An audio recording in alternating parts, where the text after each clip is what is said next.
E dentre os objetivos da agrometeorologia, nós temos que entender, por exemplo, vou tentar recapitular com vocês, que eu acho que vocês já viram sobre isso, já ouviram falar sobre isso, por exemplo, sobre culturas anuais, culturas perenes e culturas semiperenes. Eu acredito que vocês já conhecem isso, que vocês já sabem de cor e sorteado, que eu vou ficar relembrando isso para vocês. Por exemplo, o que seria culturas anuais? Eu posso dizer que são aquelas em que a semeadura e a colheita ocorrem no intervalo máximo de um ano. Vamos dizer assim, a soja, o milho, o trigo, o algodão, o feijão, o girassol, a cevada, né? E vamos dizer assim, isso são as culturas anuais, aquelas que acontece desde que eu estou plantando até colhendo, no máximo de um ano. E nossas culturas perenes são, exemplo, café, a uva, a seringueira, a fruticultura em geral, vamos dizer assim, o mamão, são aquelas que permanecem no campo por vários anos, mas a cada ano vai ocorrer um ciclo produtivo. Vamos dizer assim, o caju. O caju, ele permanece vários anos e todo ano ele está lá produzindo um fruto, não tá? Vamos ver um outro exemplo, o café. Todo ano ele produz, a manga, todo ano ele produz, a seringueira, então todo ano ele tá ali, ele vai ficar ali por algum tempo, não quer dizer que ele vai ficar a vida toda ali, mas vai ficar por um tempo ali. E as culturas semiperenes? As culturas semiperenes são aquelas que têm um ciclo, né, uma duração ali entre 12 e 24 meses. Por exemplo, a cana-de-açúcar. A cana, ela não se encaixa em anual e ela não se encaixa em perene. Ela não vai ficar somente um ano ali dentro. Ela vai ficar ali por muito mais tempo. Ela vai ficar ali durante até 24 meses. Então, são culturas semi-perenes. São culturas que não se encaixam em nenhuma das duas, então fica entre no meio ali. Tem eu falei sobre isso na irrigação, que tem a mandioca ficava muito tempo no solo. E tem algumas pesquisas em alguns órgãos que eles estão fazendo pesquisas que a mandioca está ficando muito menos tempo no campo com o uso da irrigação. Claro, com o manejo adequado do solo, com o manejo adequado da adubação, com o manejo de água, tudo certinho, bonitinho. A mandioca está ficando menos tempo no campo, mas também, se você chegar ao pé da letra, por exemplo, a mandioca, a fécula de mandioca, né, o amido natural, aquele que pertence à mandioca, que são fabricados lá que são utilizados lá no Paraná, vamos dizer assim, nós temos então,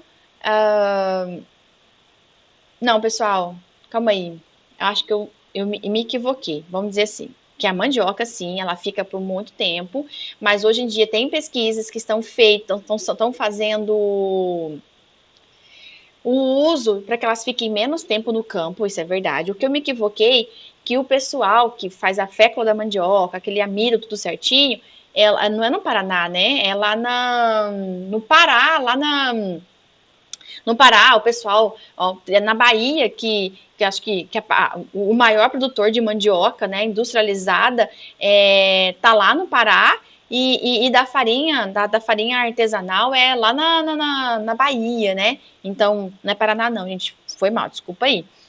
E nós temos também, fora esses tipos de culturas que vocês precisam saber dentro dos objetivos da agroecologia, que era aquela parte que eu falei para vocês, da parte sustentável, que é aquela parte que eu falei para você assim, pessoal, pelo amor de Deus, consciência, vamos preservar o meio ambiente para as futuras gerações. Eu preciso que vocês conheçam também os tipos de culturas que vocês estão fazendo. E dentre elas, os tipos de culturas, eu preciso que vocês saibam também os tipos de safras. Tipos de safras? Não, então vamos mudar isso. as safras agrícolas. Eu preciso que vocês conheçam essas safras agrícolas. Eu preciso que vocês saibam que tipo de safra vocês querem fazer. Safra de águas, safras de secas, safra de inverno. Então, esse também eu não vou entrar em muitos detalhes, porque vocês também devem saber muito bem sobre isso. E o que seria essa safra de água? Seria que vocês estão semeando no início da chuva e que vocês vão colher ao final das suas estações chuvosas. Então, eu vou praticamente usar o meu cultivo dentro da parte de águas, ali onde todinho eu estou trabalhando. Se a gente pegar como, por exemplo, São Paulo, eles começam mais ou menos ali entre outubro e novembro. Nós também começamos nós começamos aqui em outubro, novembro, depende também da parte do clima, né, do tempo, depende da região, do local. Então, cada lugar, eles têm as suas tabelas, suas culturas, qual seria o período indicado para o plantio, para o início do cultivo. E nós temos também as safras das secas, que você vai semear no finalzinho da estação chuvosa, você vai pegar um pouquinho da chuva para semeadura e ali você vai colher ali na estação da seca. Nós chamamos isso de safrinha. A safrinha é feita, eu pego ali o finalzinho da estação da chuva para aproveitar a umidade do solo para poder ajudar na germinação das minhas sementes. E aí que seria a nossa safra de inverno? Seria semear e colher durante a estação da seca, porém, aplica-se isso em regiões onde o inverno é bem definido, temperaturas baixas, e que, mesmo assim, nós temos a safra da seca, que é muito semelhante à safra de inverno, porém a diferença entre as duas está a temperatura. A safra de seca e a safra de inverno, a diferença entre as duas é que uma eu vou plantar em regiões onde o inverno é bem definido e ambas vão necessitar de irrigação. Talvez não, tenha culturas que são cultivadas literalmente na safrinha, como, por exemplo, o milho de safrinha, e nós temos talvez, por exemplo, culturas que pode ser cultivados na seca, mas que precisa sim de irrigação, como o feijão, alguns milhos, os milhos pipocas, que também são utilizados, porém tem que usar irrigação. E aí você pode, por exemplo, cultivar as que necessitam de irrigação e aquelas que ficam literalmente na safrinha, que não usa o sistema de irrigação. Para fechar os nossos objetivos, criar modelos, os apoios, decisões, alterações, adaptação, descrever, mudar, modificar, aplicar, exercer a sua profissão ali, nós temos também que conhecer a parte de desenvolvimento fenológico, que a gente acabou de ver, que eu falei para vocês todo, que os elementos meteorológicos, eles se encaixam dentro do desenvolvimento da agricultura, dentro da cultura, dentro do tanto crescimento da parte metabológica, essa parte da planta em si, se vocês olharem bem, olha só, eu tenho aqui os dias de desenvolvimento da cultura e ela vai ter 125 dias. Aqui, essa parte aqui eu tenho fase 1, fase 2, 3, 4, 5, 6 e 7. Depende como que você está quebrando as suas fases vegetativas e as fases reprodutivas. Então, você vai colocar o seu coeficiente da cultura, as suas fases da cultura. Então, você tem o quê? Normalmente, no geralzão, vocês têm fase 1, o estabelecimento da sua planta. Eu tenho aqui, eu estou estabelecendo o desenvolvimento da minha planta que está aqui, olha, fase 1. Então, eu tenho o quê? A semeadura e eu tenho a germinação dessa minha semente.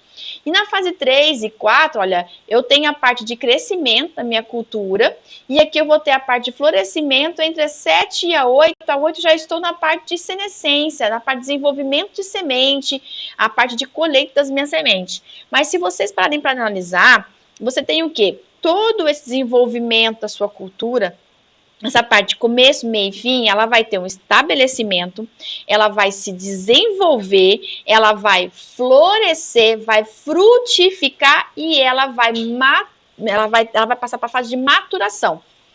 As fases mais críticas de um cultivo, de uma produtividade, que vocês precisam saber, nós vamos falar isso muito em evapotranspiração, por exemplo, a gente falou muito isso em irrigação, foi que é a fase de florescimento e de frutificação. Porque é a fase mais crítica, por quê? Você tem o solo, você vai ter aqui, olha, porque aquela parte mais crítica, que seria a parte de florescimento, eu tenho aqui o florescimento e a minha frutificação. Eu vou ter aqui a minha maturação, que está entrando por aqui, que eu vou estar já retirando essa parte, esse desenvolvimento de florescimento, essa parte reprodutiva, esse desenvolvimento, ela tem um ápice, ela vai crescer, e a gente aprendeu que ela é contínua, ela passa a ser contínua e depois ela passa a ser, ela decresce, ela tem que sair do campo, então ela precisa vegetar, ela precisa desenvolver, aqui ela vai passar pelas fases de, o desenvolvimento foi essa, eu tenho o meu estabelecimento bem aqui, então eu tenho o meu estabelecimento, aqui eu vou ter o meu desenvolvimento, aqui eu vou ter a minha parte de florescimento e eu vou ter a minha parte de frutificação. E daqui para cá, pessoal, eu já começo a ter a minha maturação. Então, a minha maturação, esse desenvolvimento, a minha parte mais crítica, que eu preciso mais de água, que eu preciso que as minhas raízes se desenvolvam melhores aqui, olha.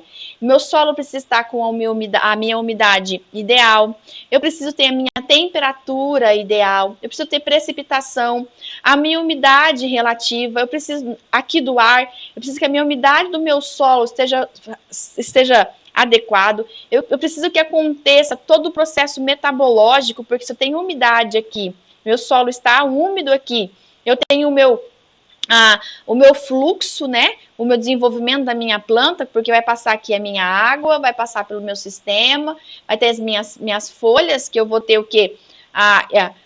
Vamos dizer assim, eu tenho a participação da temperatura, minha radiação solar, o meu sol está aqui, eu vou ter a participação do meu sol, eu vou ter fotossíntese, aí do meu fotossíntese eu consigo fazer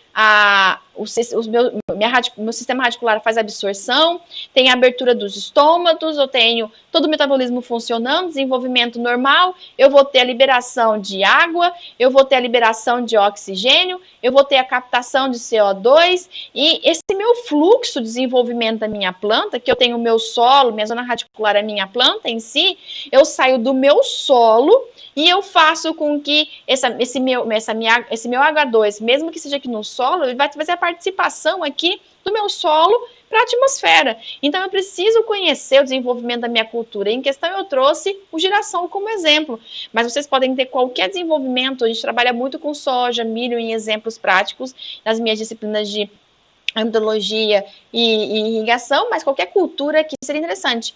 E conhecendo, vocês já sabem qual que seria o desenvolvimento da sua cultura. Por exemplo, o girassol pode ser plantado aqui em qualquer época do ano? Não sei, ela é de safra de água ou safra de seca? Bem, aqui na minha região é muito quente, então não é safra de inverno, tudo bem. Ela é uma cultura anual, perene ou semi-perene? Então eu sei que ela é de água, eu tenho que plantar no meu início, no meu fim, eu tenho que pegar um pouco da chuva, então vocês precisam saber como que é a sua cultura para o desenvolvimento. Vou trabalhar com ela na seca, mas eu vou usar irrigação ou não preciso usar irrigação? Então vocês precisam trabalhar com essas características, saber que tipo de cultura vocês estão colocando. Então, desenvolvimento fenológico, conhecer a sua cultura é importante. Por exemplo, o milho e a cana-de-açúcar, tipicamente são de regiões de clima quente. Maçã e trigo são típicos de regiões de clima frio. Não quer dizer que eles não são possíveis ser plantados em outros lugares, porque hoje houve as modificações e algumas podem ser plantadas tanto em clima quente como em clima frio. Se eu estivesse falando, por exemplo, do algodão, hoje o algodão ele consegue ser cultivado nas nossas regiões, vamos dizer assim, E hoje o Mato Grosso em si, como Campo Verde, Primavera do Leste e Rondonópolis, eles estão praticamente dominando a parte de desenvolvimento do cultivo do algodão. Então hoje é possível fazer isso. Hoje é possível que o Mato Grosso corresponde da sua safra que produza algodão aqui na região. Então, com o passar do tempo, a melhoria for acontecendo, a época de plantio foi determinado, então isso também foi dando muito certo aqui na região. Vamos lá, vamos seguir para a gente não enrolar muito.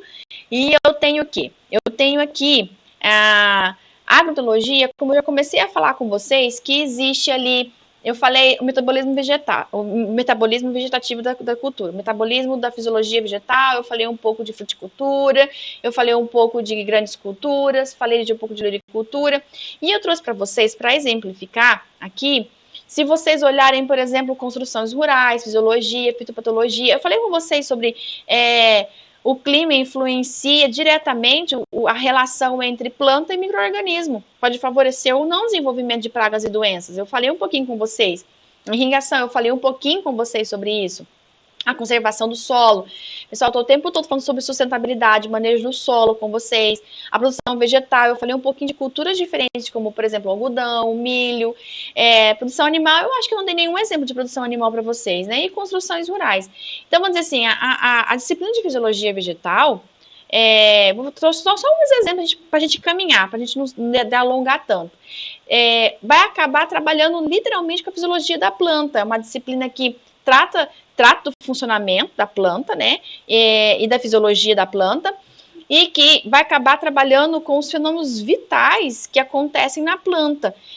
Vamos dizer assim, eu sempre estou falando para vocês, o metabolismo vegetal, que é o desenvolvimento vegetal, o movimento vegetal, a produção vegetal, esses processos que acontecem, como, por exemplo, que ela é influenciada aos processos fundamentais da planta, que é a fotossíntese, a nutrição da planta, a respiração, os hormônios, os estresses, germinação, isso que a gente já conversou.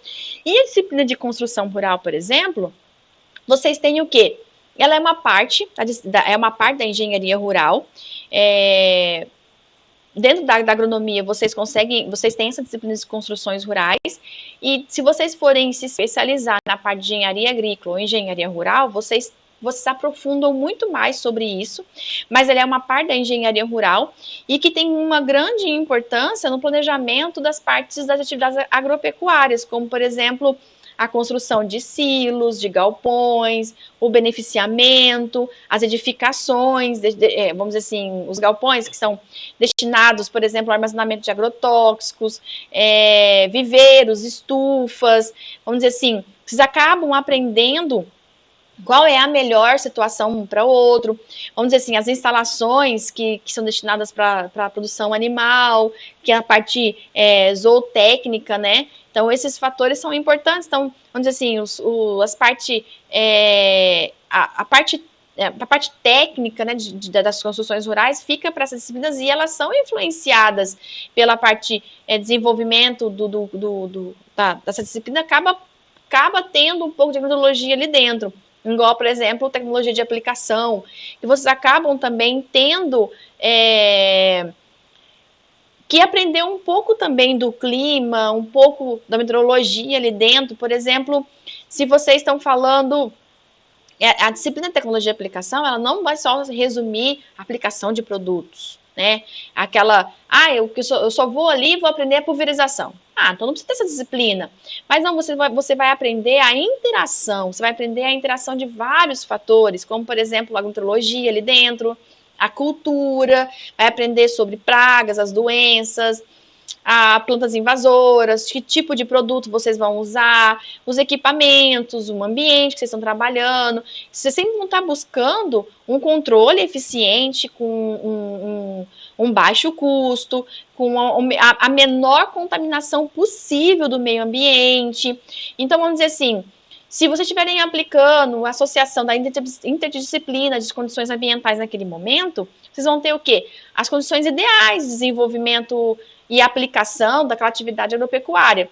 Que seria, por exemplo, vocês aprenderem que as condições de clima devem ser favoráveis à absorção e à translocação daquele produto. que seria, por exemplo, no geral, tá, pessoal? Vou falar isso aqui no geralzão, aqui bem simples, mas o professor da disciplina, ele vai aprofundar e vai entrar em detalhes com vocês, mas vocês precisam conhecer o que é vento, como que ela se forma, como que ela se desenvolve, o que é vendaval, o que é um vento baixo, o que é um vento alto, o que é um vento, direções de vento. Vocês precisam entender o que é umidade, como ela se desenvolve, precipitação. Então é por isso que existe a agrometeorologia, porque quando o professor chegar e falar para vocês, olha, as condições ideais do clima para que seja favorável o desenvolvimento, né, do produto, a absorção do produto ali, no geral, que eu tô falando para vocês, o clima precisa ter as seguintes condições: que a temperatura mínima seja ali de 10 graus Celsius, a ideal de 20 a 30 graus Celsius e que a máxima de 35. O professor não vai explicar que é temperatura. Ele não vai explicar o que é importante e o que não é importante. Vocês precisam chegar lá sabendo tudo isso. A umidade relativa do ar, ela tem que estar em torno de 60%. O ideal é de 70% a 90%. No máximo 95%. Então, vamos dizer assim, gente, eu preciso que a temperatura ideal seja entre 20 e 30. A aplicação, eu quero que você tenha que ser a ideal seja de 20 e 30 graus Celsius. Essa temperatura. E sua umidade ideal de aplicação tem que ser de 70% a 90%, no máximo. E aí, quer dizer assim, a presença dos ventos tem que ser a realização, né, das aplicações tem que ser num vento ali no máximo de 10 km por hora. Sobre aquela planta. Então, vamos dizer assim, o professor vai chegar, igual outros professores vão chegar falando assim, a luz é importante, mas a luz vem da onde? Como que vem? A temperatura é importante. Por exemplo, um galinheiro, para a construção de um galinheiro, o que vocês precisam para ter uma umidade ou temperatura ideal? Então, o professor não vai chegar dando detalhes, isso fica para a disciplina de agrometeorologia. E aí, o que vocês têm? Dentro que vocês já entenderam que a disciplina é muito importante para as outras disciplinas, e nós temos que aprender, então, vamos começar a aprofundar e entrar um pouquinho dentro de agrometeorologia e os nossos cultivos, que seria o planejamento agrícola e as suas tomadas de decisões. O que seria o seu planejamento agrícola, suas tomadas de decisões? São vocês pegarem as informações agrometeorológicas que vocês consideram como, por exemplo, dado meteorológico associados aos cultivos, associado ao clima da região, com o objetivo de você estimar os seus respectivos impactos sobre as culturas e as práticas agrícolas, tanto no momento de aplicação do planejamento, tanto na aplicação das suas tomadas de decisões operacionais. E vocês têm o quê? Essa estratégia que vocês têm que montar, ela vai depender tanto de uma escala macroclimática, ou do microclima da região, ou topoclimática. Então, vamos dizer assim, vocês precisam trabalhar com essas informações. E além dessas informações, que vocês para melhorar, né, o momento de execução, vocês precisam, por exemplo, o planejamento agrícola, vocês precisam basear no clima da região. E aí, são dados mais concretos, são dados mais fixos, são dados mais firmes. E eu vou basear também, por exemplo, no balanço hídrico do solo. Sabe aqueles dados que vocês coletam ao longo do tempo, aqueles valores médios sequenciais que vocês vão coletando, te dá a informação do seu balanço hídrico do solo. Por exemplo, alguns anos, seu histórico vai te fornecer quando que vai ter chuva e quando não tem chuva, qual que é a máxima e a mínima de precipitação. Vocês conseguem ter uma média, né, esses valores sequenciais, esses dados históricos, e faz com que vocês definam as estações secas e úmidas. E aí, quando vocês estão tomando decisões, vocês têm que basear elas em condições do tempo. Lembra que eu falei para vocês que vocês precisam tomar decisões? Então, os dados, previsões do tempo, que são os dados meteorológicos, vocês vão lá no INMET, por exemplo, no Clima Tempo, ou você pega o celular, ou no jornal, esses dados que vocês fazem previsões para que montem uma estratégia. Vocês vão ter que montar a estratégia tanto no planejamento agrícola e tanto em tomar decisões. No planejamento agrícola, você vai planejar ao longo daquele ano que vocês vão fazer o cultivo, vão planejar. É igual, por exemplo, eu chegar em sala de aula e falar assim, gente, vamos fazer um planejamento de aula. Durante todo um semestre, nós vamos ter 60 horas aulas, vamos ter isso de aula, vão ser 12 aulas. Vão ser aulas práticas, e nós estamos planejando, eu estou apresentando para você nosso planejamento. Porém, durante o executamento desse semestrinho, desse semestre, aconteceram vários imprevistos. Por exemplo, aquela data marcada que eles tinham uma prova, aconteceu uma viagem e eu precisei, por exemplo, ir para Cáceres em alguma reunião. A gente planejou aquela prova, mas não aconteceu. Ela vai acontecer depois. Então, eu tomei a decisão de remarcar a data da prova com vocês e ela vai acontecer. Porém, foi remarcada e eu tive que fazer essa viagem. Então, nós temos que fazer um planejamento durante aquele semestre. E as minhas tomadas de decisões vai acontecer ao longo deles, porque eu não sei o que vai acontecer. Porque as coisas são imprevistas. Elas não estão. Elas são imprevistas e eu não consigo. Então, eu tenho que ter, então, para aquele momento de execução, diferentes práticas agrícolas. Tem que ter aquele momento de, o que eu vou fazer agora? Então, o que acontece? No tomar as decisões de vocês, são tempos vigentes e previstas, vocês estão prevendo o que vai acontecer, e que definem as condições atuais de temperatura e disponibilidade hídrica do solo. Vocês vão usar as informações agrometeorológicas, que vão permitir que esses sistemas agrícolas adquirem maior capacidade para poder enfrentar as condições meteorológicas adversas que está acontecendo aqui. E nesse planejamento e nessas tomadas de decisões que vocês estão fazendo, vocês acabam fazendo uso, né, na verdade. Vocês têm amparo da Embrapa, dados da Embrapa, dados do INMET, vocês têm dados do governo para poder, por exemplo, cartas de zoneamento climático, a época mais adequada de semeadura, vocês têm datas, até o mais simples, vamos dizer assim, você vai ao supermercado, igual minha mãe, vai ao supermercado, coleta, eu quero plantar hoje cebolinha. Se vocês pegarem um saquinho da cebolinha, atrás tem até um módulo explicativo de como se deve fazer, qual é a melhor época, qual é o melhor lugar, o que fazer, como fazer. Até eles conseguem fazer esse tipo de zoneamento, a época, as indicações para aquela pessoa mais leiga. Então, a gente também tem essas indicações também em cartas, em mapas, em tabelas. Então, essa fica para o nosso planejamento. Aí, quando a gente está falando sobre, por exemplo, a semeadura e a tomada de decisões, eu posso, por exemplo, igual, marcamos uma prova, mas ela não pôde acontecer. Se ela não pôde acontecer, eu vou remarcá-la. Eu estou remarcando, então a semeadura eu marquei para aquela data. Não, a previsão indica a chuva uma semana após a sua data marcada no seu planejamento. É possível vocês remarcarem, preparo, mudar, modificar. Então, vamos dizer assim, então as tomadas de decisões ficam muito mais precisas, aqueles dados para reduzir os seus riscos, né? Dentro da agricultura, fica para semeadura, fica para colheita, se você vai ou não entrar com a irrigação. Vocês podem fazer irrigação total ou complementar. A total, vocês estão fazendo todo o ciclo da sua cultura com uma irrigação, que é a precipitação artificial.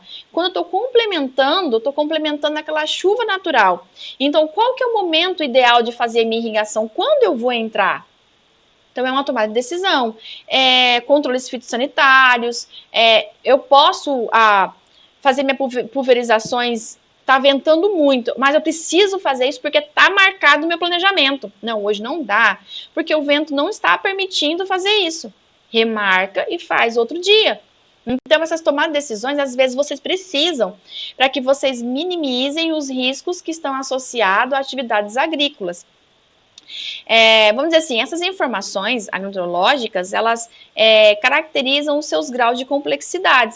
Vamos dizer assim, uma complexidade mais simples, que são geralmente numéricas, que são dados meteorológicos, que são os dados puros, e vão acabar derivando os cálculos mais simples, como, por exemplo, o mais simples os cálculos do balanço hídrico, por exemplo, que é o balanço climatológico, pode indicar para você a disponibilidade ou deficiência do seu solo, a parte hídrica. E ela pode entrar tanto aqui na tomada de decisão, como no seu planejamento agrícola. Mas quando você fala, assim, de informações um pouco mais complexas, que vão partir também de dados meteorológicos e parâmetros da cultura, então eu já estou incluindo também a cultura, já estou incluindo a parte de dados meteorológicos, já estou condicionando a minha metodologia. Vamos dizer assim, essas respostas às condições meteorológicas que vocês vão observando, o estado da sua cultura que está descrito, que você vai acabar trabalhando, você acaba desenvolvendo, por exemplo, a sua relação de desenvolvimento da sua cultura, aqueles estados fenológicos da cultura que a gente acabou de falar, acaba influenciando ou não as suas necessidades hídricas, vamos dizer assim, o seu desempenho que você espera que seja ali, em função da radiação solar disponível. Pode acontecer, por exemplo, uma informação de um dano que aconteceu e vocês não estavam esperando, como, por exemplo, um vento intenso, uma geada, um granizo. Então, esses eventos meteorológicos adversos também acabam acontecendo um pouco mais para frente. Então, esses balanços, vamos dizer assim, vamos falar sobre o balanço hídrico, que tem tanto em planejamento como em tomada de decisão. O balanço hídrico a principal informação a ser considerada, a gente vai falar sobre o balanço hídrico mais para frente, vamos aprofundar sobre ele, aqui é só uma pincelada. Acaba identificando a parte excedente da parte hídrica e a deficiência da parte hídrica. Quer ver? Vamos fazer um exemplo. Bem aqui no cantinho, aqui, vou aproveitar essa parte aqui. Eu tenho vou fazer um gráfico para vocês. E bem aqui, eu tenho os meses durante aquele ano. Deveriam ser 12 aqui, né? Então, seria janeiro, fevereiro, março, abril, maio, junho, julho, agosto, setembro. Então, eu teria aqui o meu ano. Eu consigo traçar aqui, vamos dizer assim, dentro desse meu balanço hídrico, uma situação nesse fato. Vou fazer só um ponto aqui. Opa, peraí, calma aí. Vou pegar aqui. Então, eu tenho aqui, pegando esse mês aqui, foi mal, gente. Pegando esse mês aqui, vou até aqui, aí eu desço, aí eu vou até aqui, aí eu venho e faço assim. Então, eu tenho o quê? Um ponto entre o que está excedendo, vamos dizer assim, eu tenho aqui o meu ponto mais alto e o meu ponto mais baixo. Nessa minha reta que está aqui, sobre o balanço hídrico, eu tenho aqui o meu excesso. Então, eu tenho aqui a minha água, eu estou com excesso bem aqui. E aqui eu estou com deficiência, tá? Deficiência. Então, aqui eu posso chamar o quê? A minha safra de águas. E aqui eu posso chamar, então, a minha safra, sei lá, de seca, pode ser, de inverno, né? A safra seca.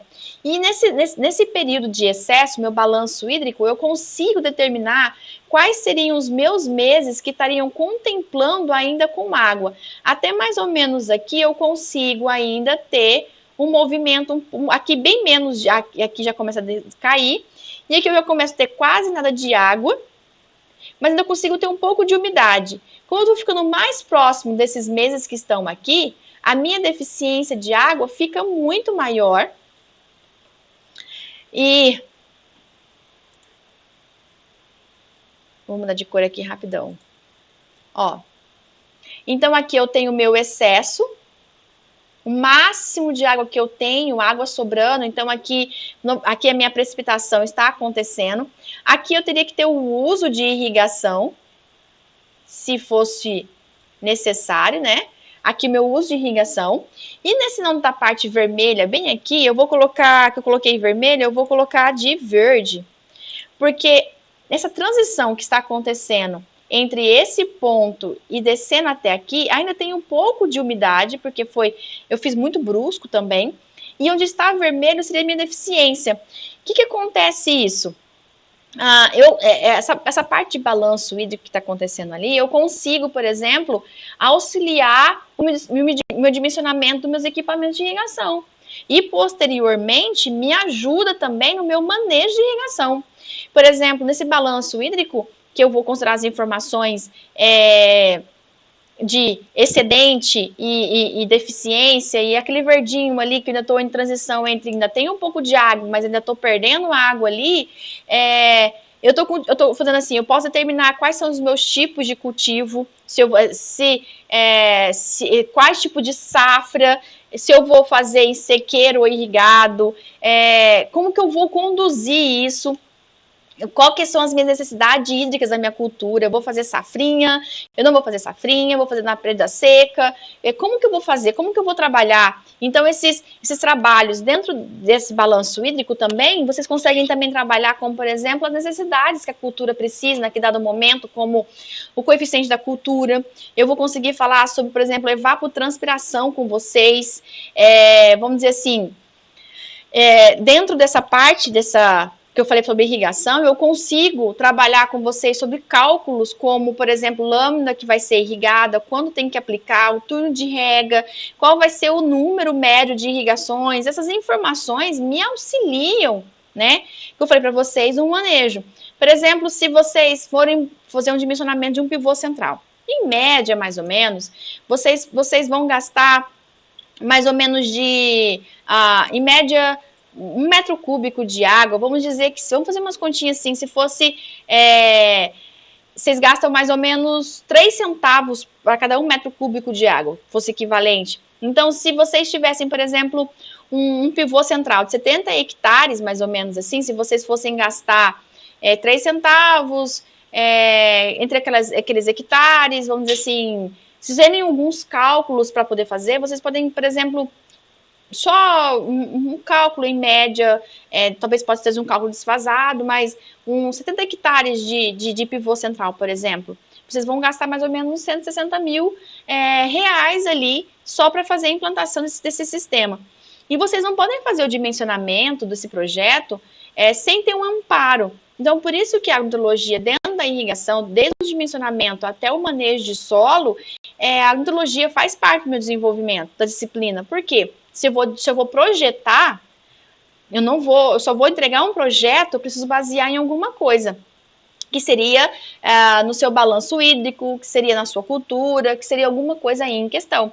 Eu não posso simplesmente pagar 160 mil reais para um projeto que eu nem sei se vai dar certo. Então, eu preciso ter certeza do que eu estou fazendo. Eu tenho que ter amparo sobre algumas condições, como o solo, o local, o clima, o balanço. Então, é muito dinheiro para vocês só ficarem num achismo. Então, vamos dizer assim, culturas que são praticamente desenvolvidas em sequeiro são aquelas que não utilizam em hipótese nenhuma irrigação. E que só vai depender da chuva, só depende da chuva e a natural, a natureza, e não a chuva artificial, que são as irrigações. Então, para vocês, quanto mais investimento vocês fazem na agricultura, mais vocês acabam tendo mais riscos. E esses riscos de erros, vocês precisam diminuir mais ainda essa parte para poder... Qual que é o objetivo? É tentar minimizar os efeitos que você tem na climatologia, para que vocês tentam desenvolver um projeto quase 100%. Vocês precisam entregar para o seu cliente, por exemplo, um projeto de irrigação como um pivô, que ele vai gastar 160 mil, por exemplo. Um projeto praticamente impecável, sem erros. E vocês precisam fazer essa exploração agrícola de uma forma que vocês estão consumindo o meio ambiente, mas trazendo as condições ideais para a produção de alimento, que vocês precisam aumentar a produtividade. E aí, nisso, vocês precisam, então, delimitar as aptidões das regiões, que seria pelo zonamento agroclimático, que eu vou delimitar quais são, quem tem aptidão, por exemplo, tem o zoneamento agroclimático, que tem o zonamento EDAFO, tem o EDAFO, que é a aptidão por, especificamente dos solos, tem esse zoneamento só, vou lá e vejo só o EDAFO. Esse EDAFO vai ver só a aptidão sobre o solo. Eu tenho o zoneamento agroclimático, que vai ver a aptidão sobre o fator clima. Eu tenho o agroecológico, que vai ver só o clima e o solo. Eu tenho o edafoclimático, também pode ser tanto agroecológico, mas agroecológico mais envolvido, tentando mais para a parte de sustentabilidade, tem os edafoclimáticos que vão desenvolver o clima e o solo.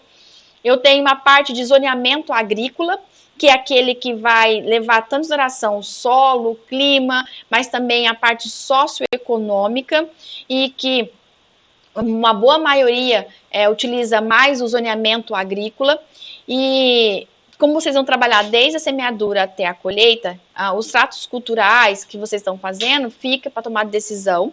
E aí esses planejamentos da tomada de decisão acaba se tornando as operações do cotidiano.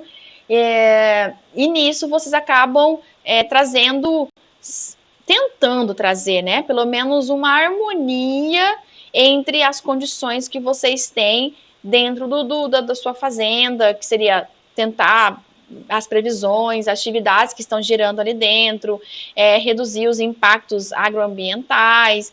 Isso, a agronomia é muito visada na parte de exploração dos recursos naturais, então nós temos que tentar prevenir o máximo e prover sempre alimentos, porque nós temos um papel muito importante nessa parte. Então, vamos dizer assim, só resumindo, isso tudo que eu falei, a agrontologia acaba tendo um papel muito importante na aplicação, quando você vai falando sobre o planejamento e as tomadas de decisões, numa propriedade que vocês estão trabalhando, uma propriedade agrícola, seja, eu falo agricultura no geral, mas vocês sabem que vocês podem trabalhar tanto na produção animal como vegetal, e esse planejamento ela acaba sendo indispensável.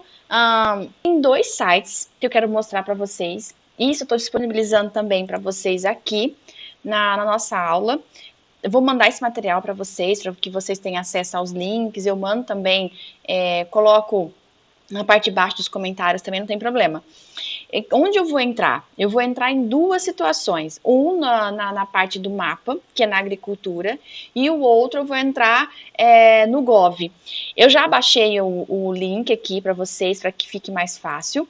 E olha, se vocês prestarem atenção, aqui está o mapa, né, que são os indicadores estatísticos que vocês precisam ter.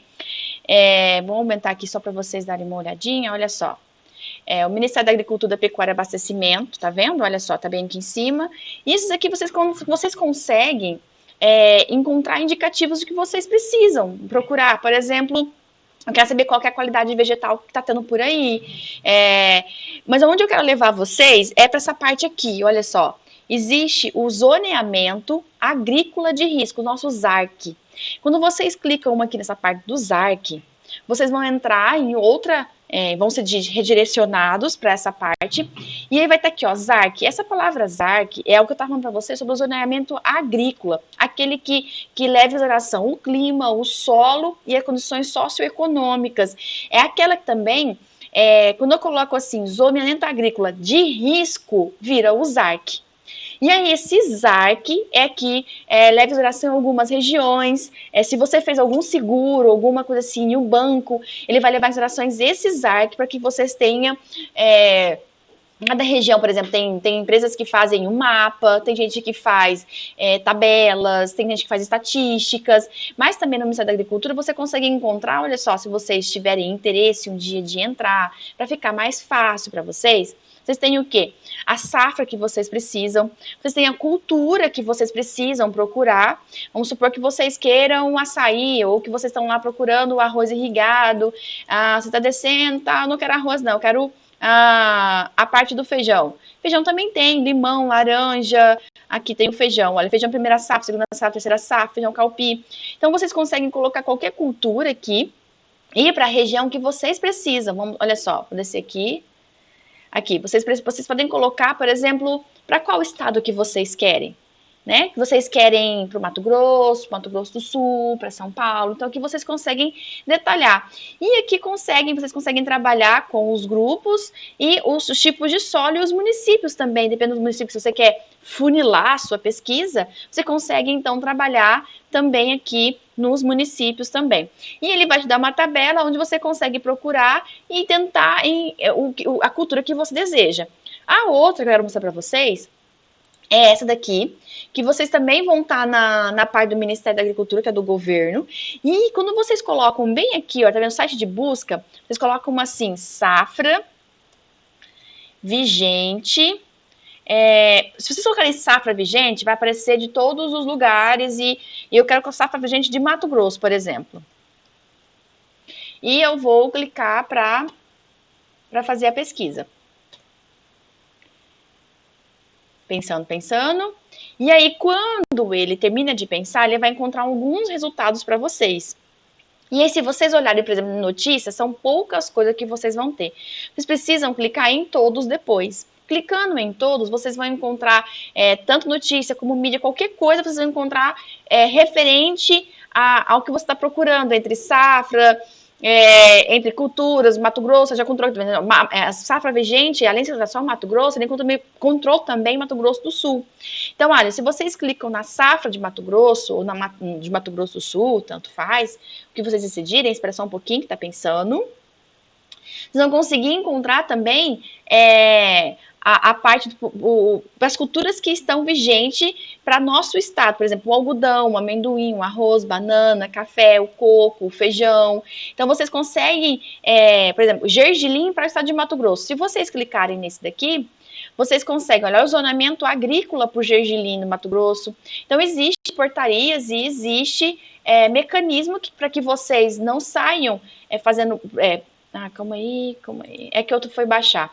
Vocês conseguem fazer através de recomendações, de portarias. Vocês não vão sair plantando do jeito do que acha que pode ser. Então, existem mecanismos que vocês podem encontrar na internet, no próprio, por exemplo, na Embrapa, no próprio governo, nos sites. Vocês conseguem encontrar o que te oriente a fazer o cultivo correto, né, na sua região. Por exemplo, a nota técnica que foi feito, como ele é feito, quais explicações, como que é o zoneamento agrícola, que é indicado para os municípios aptos e não aptos. Tem como vocês, por exemplo, programarem quais são lembra das fases, as partes de finologia que a gente viu? Então, vocês conseguem fazer um planejamento dessa cultura dentro desse ano, com os dados que você tem do seu solo, do seu clima, do financeiro do seu produtor. Então, você consegue fazer isso através dessas portarias, dessas notas. Algumas culturas que são mais velhas, se não encontrarem aqui, vocês podem procurar na parte de busca e vocês vão conseguir encontrar também as portarias.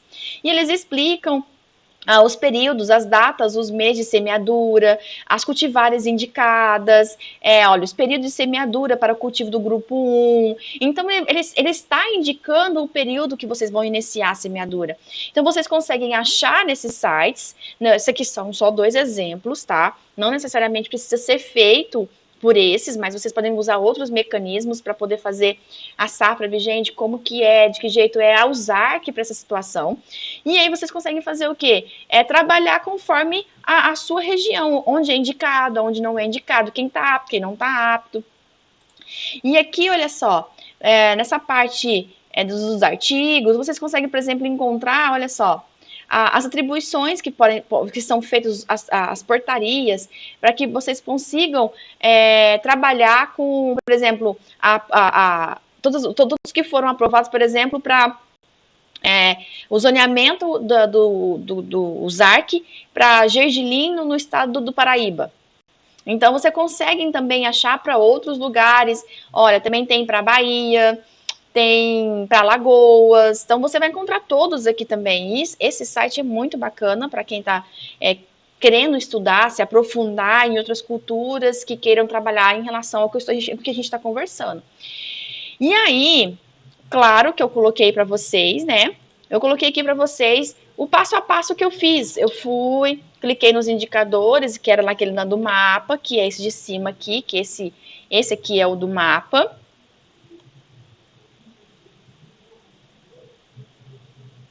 E esse de baixo aqui era aquele do governo, do Ministério da Agricultura, lembra? E logo em sequência eu coloquei, lembra que eu digitei para vocês, safra vigente de Mato Grosso? Logo caiu já nessa, na verdade isso aqui já é aquela aba que eu já cliquei em todos, fui na parte de Mato Grosso e já achei esse. E aí nesta parte aqui já está o link que vocês precisam já acessar direto a parte de Mato Grosso, mas vocês podem colocar qualquer um que seja no lugar, safra vigente Detran, sabe, gente, de alguma coisa. Então, já ajuda vocês nessa parte, se vocês precisarem alguma busca diferente, por exemplo.